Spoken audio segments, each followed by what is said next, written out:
The studio lights blazed like a firing squad as Jonathan Roumie, the American actor, stepped onto the polished stage of the DC Policy Forum. One of those events packed with reporters, influencers, staffers, and political sharks pretending to be academics. The air crackled with the kind of nervous tension that only happens when two people who truly don't like each other are about to collide live on national television. At the center of the stage sat Congresswoman Alexandria Ocasio-Cortez, legs crossed, her intense gaze sweeping the room under the lights.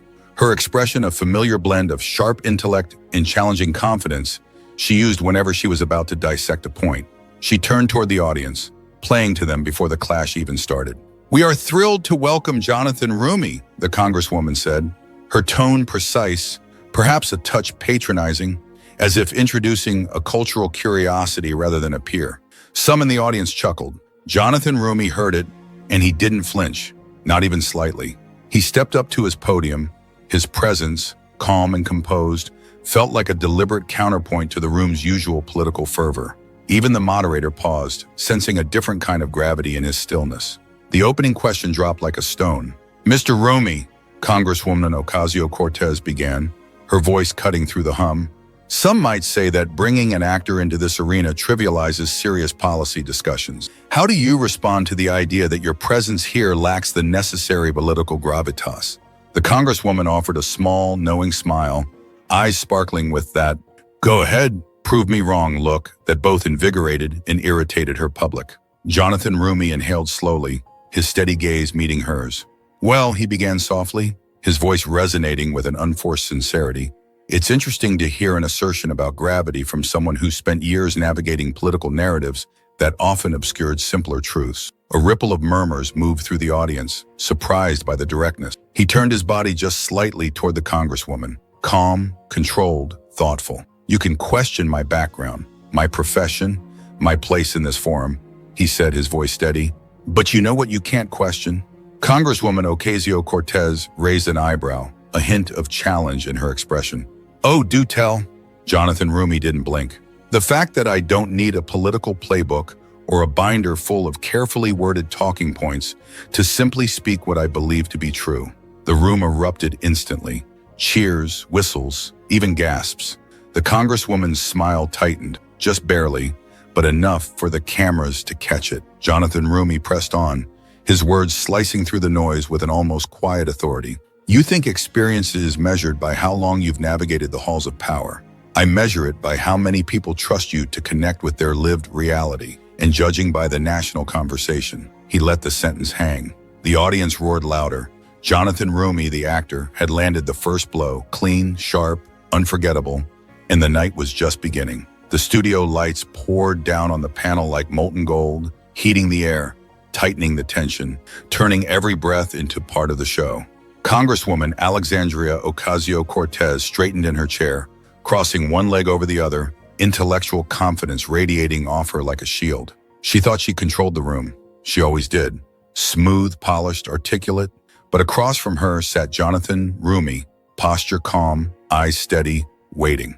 The Congresswoman leaned into the mic with that familiar, almost condescending intellectual tilt. "Well, Mr. Roumie, it's charming that you think policy discussions are as straightforward as a script," she said, her voice carrying a precise, almost academic edge. The audience chuckled lightly, cautiously, but the laugh sounded thinner than usual. Jonathan Roumie didn't react. No twitch, no smile, no frown. He watched the Congresswoman the way an artist watches the moment before inspiration, calculating, patient. The Congresswoman continued, gaining confidence. "You may be earnest, and you bring a certain theatricality, but actual governance, it's a little more complex than delivering lines or simplifying nuanced issues for public consumption." Some people in the crowd nodded. Others shifted uncomfortably. Something about the Congresswoman's tone felt too sharp, too smug. Even the moderator glanced toward Jonathan Roumie, curious how he'd fire back. Jonathan Roumie finally leaned forward, elbows resting lightly on the panel desk. "Congresswoman," he said, his voice calm enough to silence the room. "You confuse rhetoric with wisdom." The audience reacted instantly. Gasps, a few cheers, a few murmurs. Congresswoman Ocasio-Cortez blinked faster. Caught off guard, her confident expression faltering for the first time. Jonathan Roumie continued, voice steady as steel. You've spent years advocating for specific narratives in Washington, often promoting policies that, from where many Americans stand, have deepened divides or failed to deliver promised change. And now you sit here lecturing me, someone who attempts to connect with people on a fundamental human level, about what truly resonates with the country. Congresswoman Ocasio-Cortez tried to interject, but Jonathan Roumie cut through effortlessly. You think I merely echo what I'm told? No, Congresswoman, I seek to understand the underlying human story. And the reason people are looking for different voices isn't because they lack understanding, but because the established political class, your class, often prioritizes ideology over genuine listening. The crowd broke into applause, louder this time, real, unexpected, rising like a wave. Cameras zoomed in on Congresswoman Ocasio-Cortez's face, her jaw tightening, her eyes narrowing, the confident smile now thin and strained. Jonathan Roumie wasn't finished. You dismiss me for being an actor, but being an actor isn't a flaw. It's a lens through which to explore truth and connection, and America's tired of being lectured by politicians who think their expertise makes them untouchable. The moderator nearly dropped his pen. Congresswoman Ocasio-Cortez opened her mouth, then closed it again. For the very first time, the balance of power at the table shifted. Jonathan Roumie, the actor, owned the moment, and Congresswoman Alexandria Ocasio-Cortez knew it. For several seconds after Jonathan Roumie's last answer, the entire studio hung in a strange kind of silence. Tight, electric, waiting. Even the panelists, usually eager to jump in and interrupt, stayed frozen. Congresswoman Alexandria Ocasio-Cortez narrowed her eyes, tapping her pen against her stack of notes, clearly recalculating. She hadn't expected the actor to flip her opening jab this quickly. Finally, the Congresswoman leaned forward. "Mr. Roumie," she said with that familiar, almost gentle intensity she used whenever she thought she held the intellectual upper hand. "You are very effective at articulating a point of view. I'll give you that. But conviction isn't the same as policy expertise. Your calling, frankly, is to portray character. Mine is to grapple with complex realities." The audience murmured, some nodding, some scoffing. Jonathan Roumie didn't look offended. He didn't flinch. He simply tilted his head slightly, almost amused. Congresswoman Ocasio-Cortez continued, sensing momentum. "You operate in a space where emotion and narrative often take precedence. That alone makes some question the depth of your understanding of governance. So tell us, why should Americans believe your simplified version of complex issues over the facts and data that inform policymaking every day?" Jonathan Roumie smiled slowly, stepping toward his microphone like an artist stepping into the center of his craft. "Congresswoman," he began, his voice calm, "you don't just grapple with complex realities. You present a particular interpretation of them, one that at times prioritized a specific agenda over broadly shared truths." Congresswoman Ocasio-Cortez stiffened. Jonathan Roumie continued, "You built your entire political brand by championing causes that sounded aspirational and transformative. But many Americans weren't just looking for inspiration. They were looking for practical honesty and tangible improvements." He took one step closer, his voice tightening like a pulled bowstring. "And you, Beccaron, are always delivering on that honesty." A ripple moved through the crowd. Congresswoman Ocasio-Cortez tried to counter. "I was absolutely honest." But Jonathan Roumie raised a hand, stopping her cold. "You told Americans radical climate policies would be cost-free when they directly impact energy prices. You advocated for sweeping social changes that many felt alienated their communities. You presented grand visions that, for many families, translated into increased anxieties about their future. You didn't just give policy proposals, Congresswoman. You often presented them as infallible truths, dismissing dissent as ignorance. That landed like a hammer. A few audience members clapped. Others gasped. Congresswoman Ocasio-Cortez blinked, thrown off rhythm. She attempted a laugh. "You're twisting things." But Jonathan Roumie cut her off again, this time with the line that snapped the entire studio awake. "Ideals don't change reality just because you articulate them passionately." The room erupted instantly. Cheers, whistles, hands slamming desks, people reacting like someone had just dropped the punchline of the year. Congresswoman Ocasio-Cortez froze, her smile faltering. Jonathan Roumie leaned in, delivering the final twist. "You dismissed my background earlier. You tried to sideline my perspective, but the truth is simple. You had a powerful platform for years, and many Americans stopped believing that the promises would align with the outcomes. Now you're frustrated because someone else is trying to speak directly without the filters. The moderator glanced between them like he had just witnessed a political earthquake.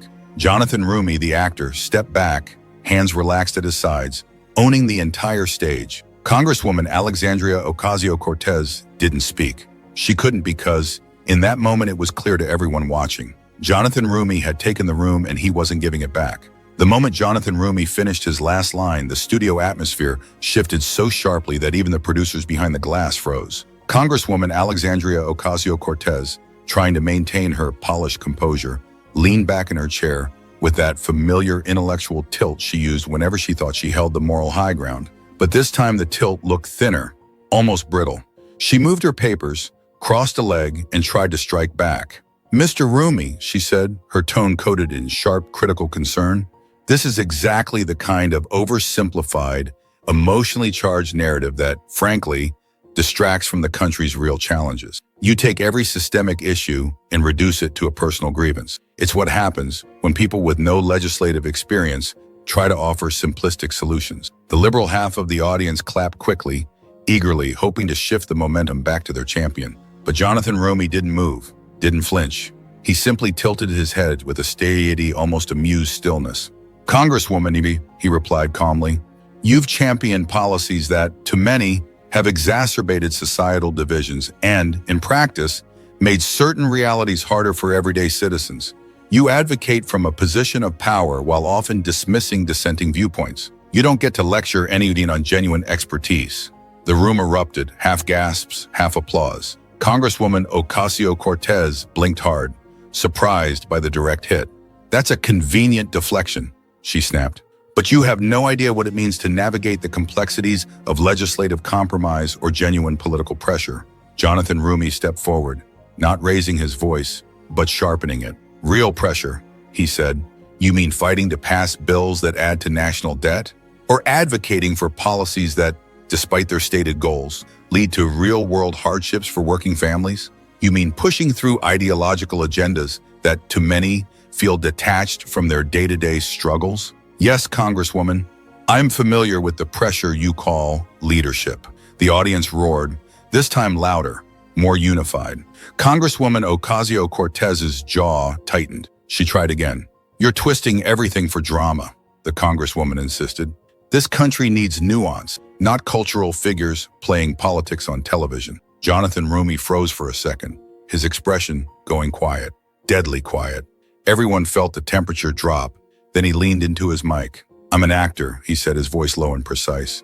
"And I've already done something you rarely prioritize. I connect with the core human experience without needing to filter it through political dogma." The room exploded. Cheers, whistles, even chants. Congresswoman Ocasio-Cortez's face flushed. The moderator shifted nervously. Jonathan Roumie continued, his tone steady and devastating. "You call me simplistic, Congresswoman, but the only people who think genuine connection is simplistic are the ones who don't want to engage with it. You advocated for policies that many felt ignored the true costs until it hurt public trust. You pushed for societal shifts until many Americans felt alienated. And now you mock me because it's easier than admitting that your approach often created more problems than it solved." The crowd jumped to its feet. Cameras zoomed in. Twitter would explode in minutes. Congresswoman Alexandria Ocasio-Cortez opened her mouth to fire back, but the moment had already slipped away from her. Jonathan Roumie, the actor, owned the room now, and everyone knew it. Congresswoman Alexandria Ocasio-Cortez expected Jonathan Roumie to falter. That was obvious from the way she smiled, tight, smug, the classic intellectual grin reserved for people who think they've already won the exchange. She leaned back in her chair, crossed her arms, and tilted her head like she was preparing to deliver a final blow. "So let me get this straight," Congresswoman Ocasio-Cortez said, her voice dripping with intellectual challenge. "You're suggesting that you, an actor, understand the intricacies of legislation and governance better than experienced Congress members, policy analysts, and systemic reformers? Really?" The panel chuckled. A few audience members laughed along. The Congresswoman smirked, certain this would be the moment the crowd shifted back to her side. Jonathan Roumie didn't flinch. He didn't smile. He didn't frown. He simply sat forward, resting his hands on the desk, his eyes sharp and steady. The room quieted instantly, not because he spoke, but because everyone felt he was about to. "Congresswoman," he began calmly, "profession doesn't determine competence. Impact does. And based on what many Americans have experienced from Washington in recent years, I'd be careful bringing competence into this conversation." A wave of gasps rippled through the room. Congresswoman Ocasio-Cortez blinked, caught off guard. That wasn't the line she expected. Jonathan Roumie kept going, his voice gaining momentum with every word. "You dismissed my background. Fine, but here's the truth you often overlook. Many citizens feel burdened by systemic issues that your legislative efforts haven't adequately addressed. Persistent economic anxieties, cultural divisions, a sense of disconnect from government.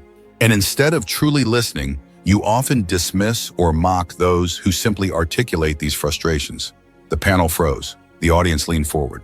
Congresswoman Ocasio-Cortez tried to laugh it off. "Come on!" But Jonathan Roumie cut her off, his tone steady, lethal, unmistakably confident. "You asked if I understand policy better than senior strategists," he said. "Well, considering how deeply divided and frustrated this country often feels. That bar isn't exactly high." The crowd erupted. Cheers, whistles, applause bursting through the studio like shockwaves. Even the camera crew couldn't hold still. The moment was too explosive. Congresswoman Ocasio-Cortez straightened, visibly rattled. Jonathan Roumie didn't let up. "You want to talk about experience?" he continued. "Experience doesn't mean reiterating the same ideological frameworks for years. Experience isn't worth much when the human results are often overlooked." He leaned slightly closer, delivering the blow that would trend for the next 24 hours. "You tried to mock me, Congresswoman, but the difference between us is simple. I strive to connect with the human heart of the American people. You often advocate for a political machine and its specific narratives, regardless of how they land." The studio exploded again, this time louder, sharper, almost shaking. Congresswoman Ocasio-Cortez's face flushed red. Her smile vanished. Her confidence evaporated in seconds. And the panel, they sat frozen, knowing they had just witnessed the moment Congresswoman Ocasio-Cortez lost control of her own show. Jonathan Roumie, the actor, didn't gloat.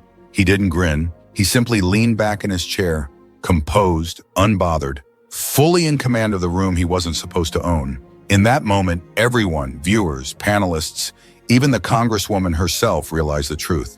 Jonathan Roumie wasn't just defending himself. He was rewriting the entire power dynamic of the panel, and Congresswoman Alexandria Ocasio-Cortez couldn't stop it. Congresswoman Alexandria Ocasio-Cortez leaned back in her chair, crossing her legs with that familiar, "I've got this under control," intellectual confidence she perfected on cable news. The audience saw it, the panelists saw it, and so did Jonathan Roumie. Congresswoman Ocasio-Cortez tapped her pen lightly against her notepad, pretending to analyze, but clearly preparing her next attack.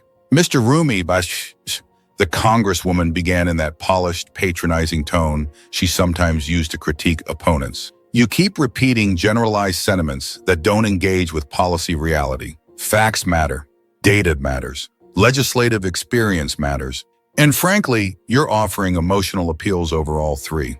The liberal half of the audience laughed on cue, but it didn't feel organic. It sounded rehearsed, like a late-night show laugh track. Jonathan Roumie didn't budge. His expression stayed calm, almost amused, as if he'd been waiting for the Congresswoman to walk directly into the trap.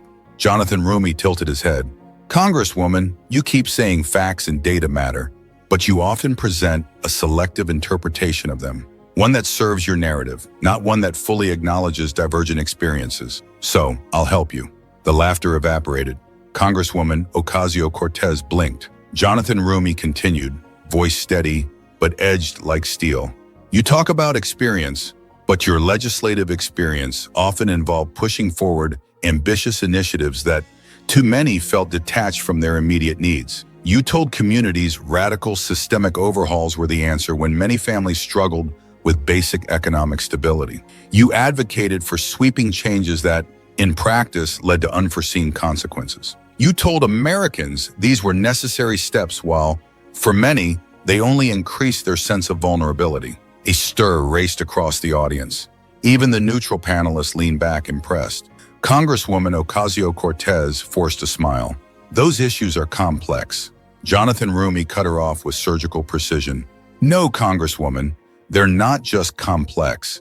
They're often presented with an ideological purity that overlooks the human cost. You propose things that sound transformative, and when people question the real-world impact, you dismiss it as lack of vision. Grand promises, often limited tangible improvements for those most in need. The crowd erupted. Applause, whistles, even a few shouts of, "Exactly." Congresswoman Ocasio-Cortez raised her hand trying to regain control. "Mr. Roumie, you don't understand the pressures of legislating." "Oh, I understand perfectly," Jonathan Roumie replied, stepping forward. "You use your position like a pulpit. I use my platform like a mirror. Reflection, Congresswoman, something your political process rarely masters." Congresswoman Ocasio-Cortez's smile dropped entirely now. Jonathan Roumie, the actor, delivered the blow that froze the entire panel. "You say I lack experience? Perhaps, but I've never stood on a political stage and dismissed the concerns of millions of Americans as merely uninformed or irrelevant. That takes a very special kind of experience, and I'm proud I don't have it." The audience roared. Even the cameras seemed to zoom in on Congresswoman Ocasio-Cortez's stunned expression. Congresswoman Ocasio-Cortez opened her mouth, but nothing came out. Jonathan Roumie simply folded his hands, calm and collected, as the studio shook with applause. He wasn't just winning, he was rewriting the inner power dynamic of the panel. The panel tried to reset after the explosive exchange, but the atmosphere had shifted. Everyone could feel it. Viewers at home felt it. Even the producers behind the glass stared at their monitors, waiting for the next hit. Congresswoman Alexandria Ocasio-Cortez adjusted her microphone, forcing a smile that looked more like a strategic defense than genuine confidence. "Mr. Roumie," Congresswoman Ocasio-Cortez began, her voice carrying that familiar, sharp intellectual condescension. "You're very earnest, but earnestness doesn't replace policy depth, and it certainly doesn't excuse factual oversimplification." The word oversimplification triggered a wave of quiet groans across the audience. Jonathan Roumie heard it. Congresswoman Ocasio-Cortez definitely heard it. Jonathan Roumie didn't rush. He let the silence stretch just enough for tension to tighten the air before stepping forward with calm, lethal precision. "Congresswoman," he said softly, "whenever you're struggling to connect with popular sentiment, you hide behind that word. It's your intellectual barricade." The room ignited. Laughter, applause, even a few whistles. Congresswoman Ocasio-Cortez blinked, caught off guard. Jonathan Roumie continued, his tone unwavering. "You lecture everyone about nuance and complexity, but you've spent years advocating for policy changes that, from the perspective of many, have overlooked practical realities or dismissed legitimate concerns as mere ignorance. So forgive me if I don't take lessons on truth from you." The audience exploded again, louder this time, and Congresswoman Ocasio-Cortez's smile snapped into something tight and brittle. She tried to recover. "I'm not here to debate emotional narratives." "Exactly," Jonathan Roumie cut in. "Because emotional narratives aren't your problem. The disconnect from basic human realities is." Another eruption. Congresswoman Ocasio-Cortez's cheeks flushed. Jonathan Roumie stepped closer, lowering his voice enough to make the entire room lean in. "You tried to dismiss me. You tried to belittle my perspective. But the one thing you forgot," he said, pointing gently toward the audience, "is that these people aren't ideological blocks. They are individuals living complex lives. They see what's happening to their communities, their opportunities, their sense of belonging. And no meticulously crafted policy paper can hide that." Congresswoman Ocasio-Cortez opened her mouth, but nothing came out. Jonathan Roumie, the actor, delivered the final blow. "You wanted to make a point, Congresswoman?" he asked. "Congratulations, you just helped me make mine." The audience roared, standing, clapping, flooding the studio with noise so loud the moderators had to cut to commercial early. Congresswoman Ocasio-Cortez stared ahead, stunned, and in that instant, the entire room knew Jonathan Roumie had won. The moderator barely had time to reset before Jonathan Roumie, the actor, stepped forward again, the lights catching the quiet sincerity of his expression like he was walking into a championship round. Congresswoman Alexandria Ocasio-Cortez tried to keep her signature confident, intellectually sharp demeanor, but the tremor in her eyes said it all. Jonathan Roumie had taken the room, and he wasn't giving any of it back. Congresswoman Ocasio-Cortez leaned into her mic. "You know, Mr. Roumie, it's easy to come here with emotionally resonant platitudes and present yourself as the authentic voice of the people. But the truth is," Jonathan Roumie cut in, his tone steady and lethal. No, Congresswoman, the truth is you don't like that someone from outside the political establishment, someone you can't categorize or control, someone who doesn't fold under ideological pressure, can challenge your narrative. The crowd erupted. Cheers, applause, even whistles. Congresswoman Ocasio-Cortez blinked twice, thrown off. Jonathan Roumie didn't wait. You spent years advocating for policies as if they were unquestionable dogma. You often spoke in abstractions, avoided acknowledging real-world trade-offs, and presented the American public with a vision they couldn't always reconcile with their daily lives. That's not leadership. That's, at times, a form of ideological persuasion that overlooks lived experience. Congresswoman Ocasio-Cortez sat back, her confident demeanor fading fast. And now, Jonathan Roumie continued, you try to dismiss me because you think it'll work the way it works in your echo chambers. This isn't just your policy debate. This is real America watching you struggle to connect. A wave of applause rolled across the room. Congresswoman Ocasio-Cortez tried interrupting. Mr. Roumie, don't flatter yourself. But Jonathan Roumie stepped closer, lowering his voice just enough to make the moment hit harder. I'm not flattering myself, Congresswoman. I'm reminding you that the era where you dictate the message without genuine dialogue is being challenged. The moderators froze. Congresswoman Ocasio-Cortez froze. Even the cameras seemed to tighten their focus. Then Jonathan Roumie, the actor, delivered the final blow. You tried to mock me tonight, but all you did was prove why people are increasingly seeking voices outside the political frameworks you represent. The audience stood loud, unified, electric. Congresswoman Ocasio-Cortez stared ahead, her expression hollow, searching for a comeback that simply didn't exist. And in that moment, it was undeniable. Jonathan Roumie hadn't just won the exchange, he'd owned the entire room. The studio had shifted, not slightly, not subtly, but fully, unmistakably. What had started as Congresswoman Alexandria Ocasio-Cortez's intellectual turf, with nodding progressive commentators echoing every sharp jab she threw, was now slipping away from her like sand in between her fingers. And everyone, especially the Congresswoman, felt it. She tried once more to regain control, leaning forward with that signature, intense, confident gaze, the one she used when asserting a principled stance. Mr. Roumie, she said, your perspectives sound like something straight out of a cultural critique, not serious policy. Maybe take a break from abstract concepts and try engaging with legislative texts and economic reports once in a while. It should have landed. It didn't. The audience didn't laugh this time. They didn't clap.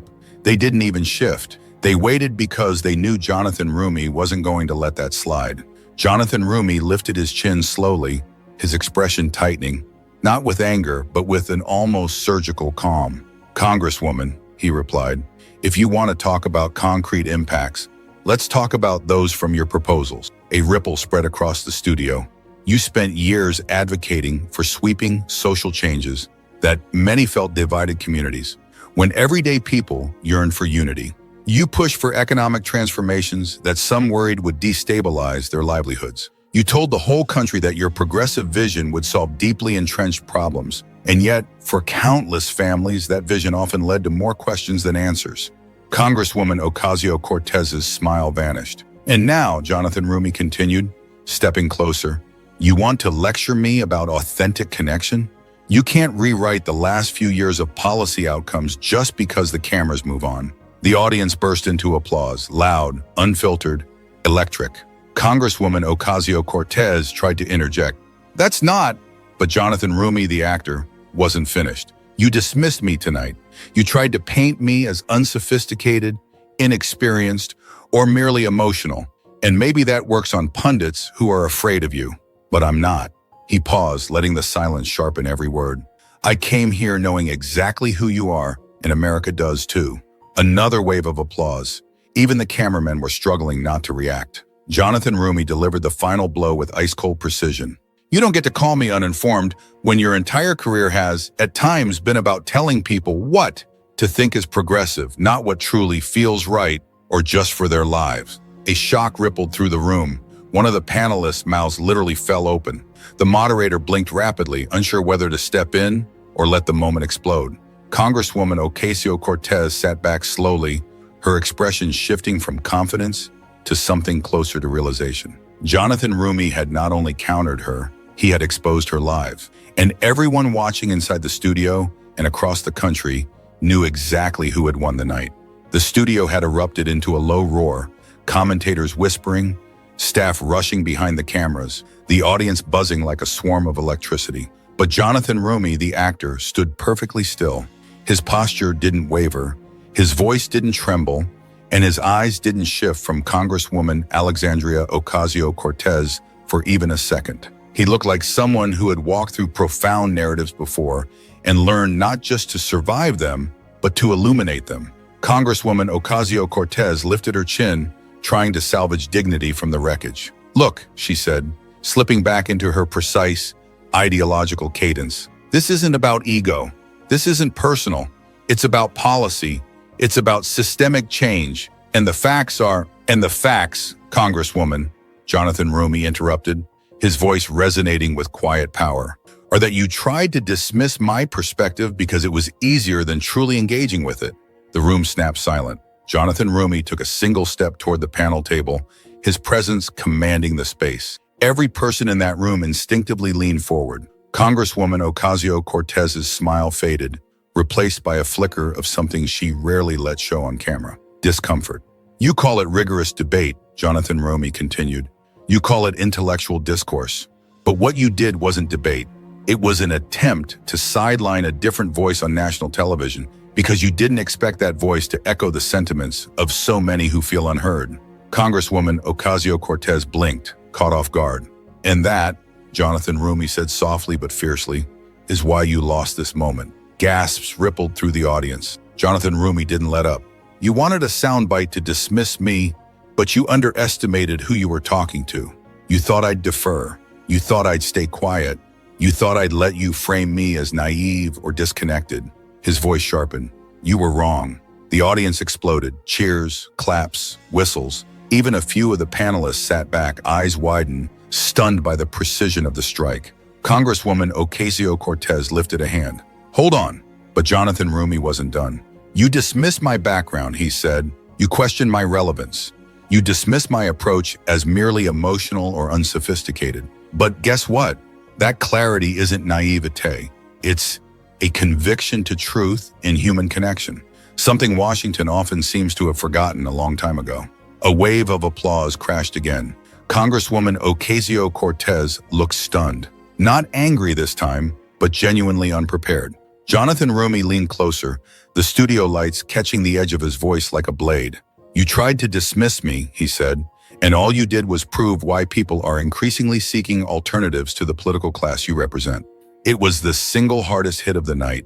The audience rose to their feet, full standing ovation. The moderators exchanged looks, shocked by what had unfolded. The camera zoomed in on Jonathan Roumie, the actor, as if he had just delivered the moment the network would replay for days. Congresswoman Ocasio-Cortez exhaled, lowering her gaze. She tried to offer a comeback, but the words weren't there. Not this time. Jonathan Roumie capped the night with one final devastating blow, the line that would dominate every social feed within minutes. "You came here to make me seem irrelevant," he said, "but you only made yourself seem out of touch." The crowd erupted. Some cheered, some shouted his name. Some simply stared, stunned that a line so sharp could be delivered so calmly. Jonathan Roumie, the actor, walked off the stage to thunderous applause. And in that moment, one thing was undeniable. He didn't just win the exchange, he rewrote the entire show.